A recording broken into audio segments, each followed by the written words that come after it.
moving. And during my time in the Marine Corps, and since then, really ongoing, I had a great sense of pride being a Marine, esprit de corps, that extraordinary culture of serving with the best, of sharing deeply held values and traditions, of being part of a special brotherhood, a spirit that's deeply embedded in all Marines. And I don't have to tell you that that elevates team cohesion. It elevates performance, drive, and improves outcomes by a significant measure. So at Bar S, we have tried to build a similar type strong cultural bond. To be honest, it's nowhere near as strong as a Marine Corps esprit de corps, but it's pretty effective. And it's built on physical and mental fitness, teamwork, and the pursuit of excellence. And it's given our organization, I think, a distinct competitive advantage.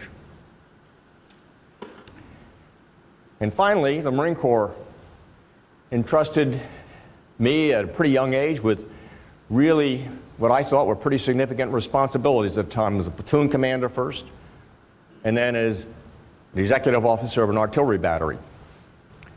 And what officer or NCO will ever forget their first command? And those duties invariably help mold very strong leadership traits. I don't have to tell you that in the Marine Corps, leadership isn't taught by some favored professor in a 3-hour credit course. It's taught by every officer and every NCO, in every unit, in every hour, every day, every word, deed, and circumstance, so that one is immersed in a culture of leadership excellence that's built on solid core values and virtue and is practiced in every heartbeat of our lives. It is extraordinarily leadership training and experience. Extraordinary, and drives home that visible leadership, leading from the front, leading by example, can have an enormous impact on how an organization carries out its mission and achieves objectives. Well, I think this point is really important. It's really a hallmark of Marines. So I want to elaborate it on with a couple of stories, if I can. The first story involves Carl Merlantis, who is a highly decorated Marine officer and noted author. He wrote Matterhorn and What It's Like to Go to War. And in both of those books, he referenced some leadership guidance that a popular red-headed major who taught tactics at the basic school provided. And apparently, this major was addressing a class of lieutenants close to graduation who had been extensively trained to be platoon commanders and who were anxious to get to the fleet and assume those duties. And the major said to them, in essence, when you get your platoon, it will undoubtedly be staffed with a number of highly qualified and experienced NCOs who are perfectly capable of carrying out most of the normal leadership duties of the unit. So in a sense, you're going to be a bit redundant. But a time will come when you lieutenants are going to earn every penny of your pay. And when those critical moments happen, you'll damn well know it. Well, sometime thereafter, Lieutenant Merlantis and his new platoon were deployed to Vietnam. And one day they're climbing a hill on a mission to seek out and destroy NVA positions. And suddenly they come under intense, withering automatic weapon fire from machine gun positions further up the hill. And the platoon is pinned down, everyone hugging the dirt and praying. And Lieutenant Milanes quickly surmised that he had to get his men up and moving on the attack, or they were going to sustain heavy casualties, perhaps get wiped out. It was also clear to him that this was one of those critical moments the Major had been talking about. And so he turned to Marines on either side of him and told them to lay down covering fire. And then he stood up. He stood up in the face of flying metal and started advancing up that hill, running in a zigzagging manner, and personally led an assault that took out 4 enemy gun emplacements in succession, according to his Navy Cross citation. And history shows that Marines will follow that type of visible leadership. They will stand up under fire. They will move on to the attack. They will seize the objective.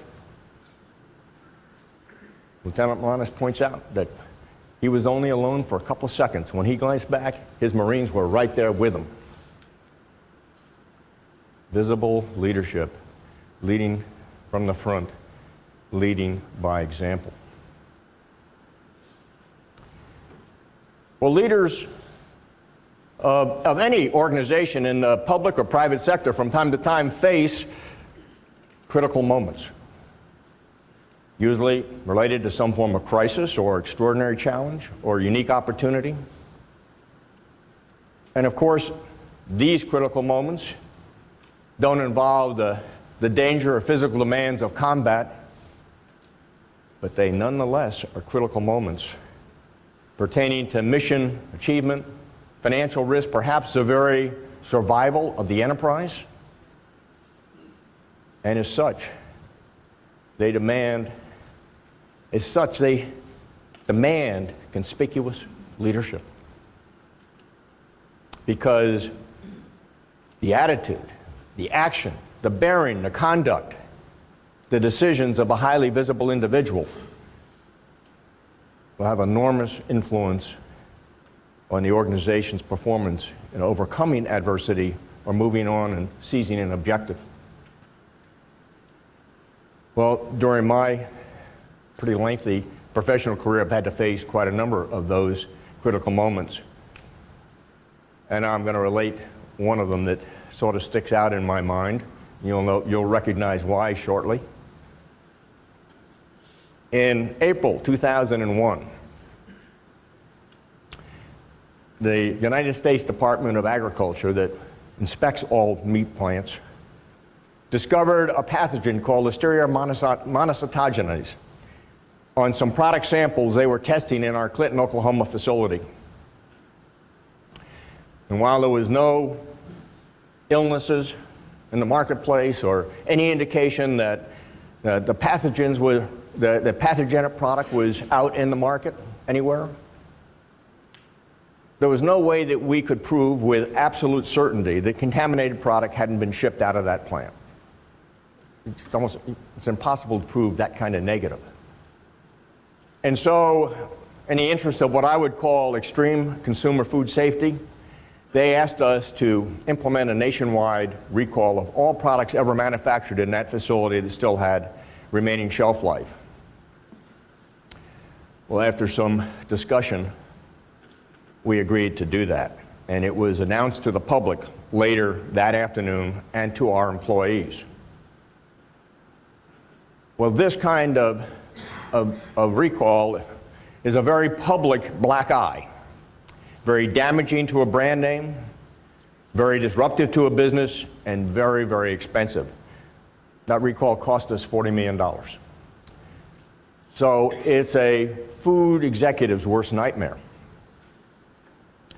And it was a very disturbing and shocking development to our organization that we pride ourselves on being the premier company in the processed meat industry, one that delivers the highest possible quality to our customers. And I'm sure you can understand that this kind of devastating news can be very demoralizing. And I knew that we could not allow negativity or defeatism to fester within our organization that we had to shift attitudes and raise spirits and do it damn fast. So I called for an all-hands meeting for the first thing the next morning in the corporate office.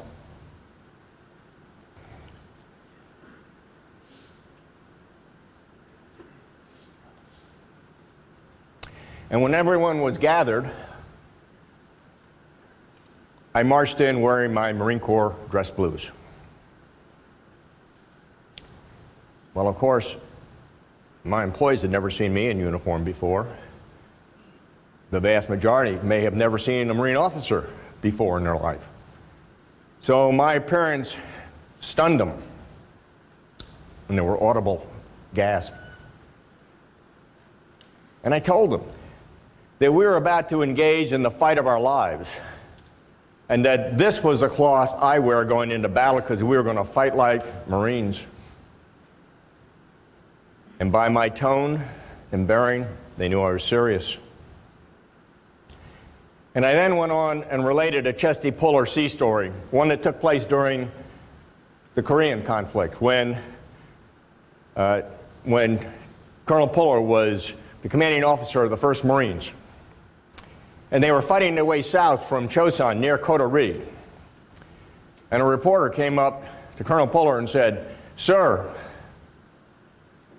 your regiment is vastly outnumbered by numerous Chinese divisions. Aren't you afraid?" And Chesty looked at him and said, "Son, I'm surrounded by the finest warriors in the world, United States Marines. Why would I be afraid?" The reporter went on and said, "But sir, your men are completely surrounded." Chesty smiled and said, "That's right. That means we can fire at will in any direction and hit the enemy. The bastards won't get away this time." Well, by now I had their full attention. So I went on to say that we're not going to hang our heads and be defensive about this temporary setback. We're going out in the marketplace and stand tall, and we're going to execute the most professional and effective recall in food industry history. And then we're going to bounce back with record performance. I pointed out that anyone can look good when everything's going according to plan.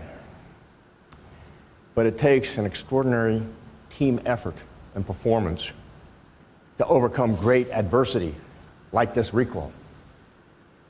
And so this was really a unique opportunity for us to demonstrate the greatness of our organization.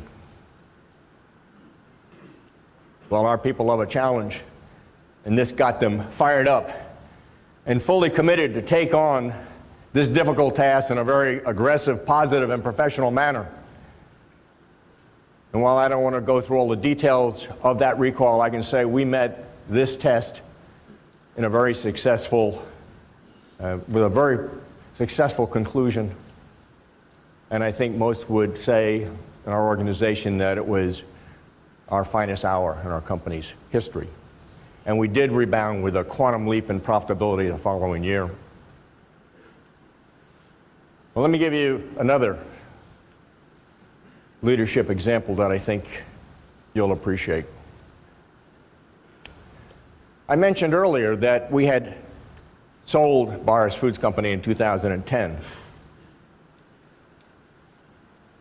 And I think it's, when we sold it, let me just say, we sold it to a large Mexican conglomerate.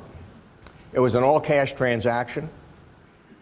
And while I was the dominant shareholder, after the transaction, I no longer had any financial interest or any ownership in the enterprise. So why would I take on a very tough and demanding task, not only of being the CEO, remaining a CEO for 2 more years, but of integrating 2 relatively large businesses with totally different cultures and try to make that into a single, multicultural, effective organization? Well, one reason for sure I was trying to protect my legacy. I'm sure you've read in business journals or have some awareness that when a company is acquired, the integration process can often be very, very messy. A lot of office politics, sometimes management teams are terminated in wholesale. There is often poorly conceived changes to operating systems, procedures, programs, all of which is very disruptive to a business, can be destructive. Well, I'd spent my life building that company. It was my life's work, my Sistine Chapel. And I wanted to see it continue to grow and prosper, to continue to be a positive element of my personal legacy. So that was obviously part of it. But more important, I did it because I wanted to look out for the welfare of people who had been with me for a very long time, officers, down to production line employees. And I knew that by taking on that job as CEO, I'd be in a position to guide, to influence, to control major decisions, particularly in the personnel area. Decisions involving transfers, terminations, promotions, or decisions related to maintaining existing wage and benefit structures, or at least ensuring that changes were fair, or changes related to when two different organizations are integrated or merged. They both are going to have different personnel policies and procedures, and they have to be sorted out, and it means changes. A lot of changes are going to take place to ensure that the changes in all of those policies were well thought out and were balanced and fair across the board. And also to put together and build a new multicultural, balanced management team to take that company into the future and to appoint a successor to myself to lead the company into the future. And so I primarily took that job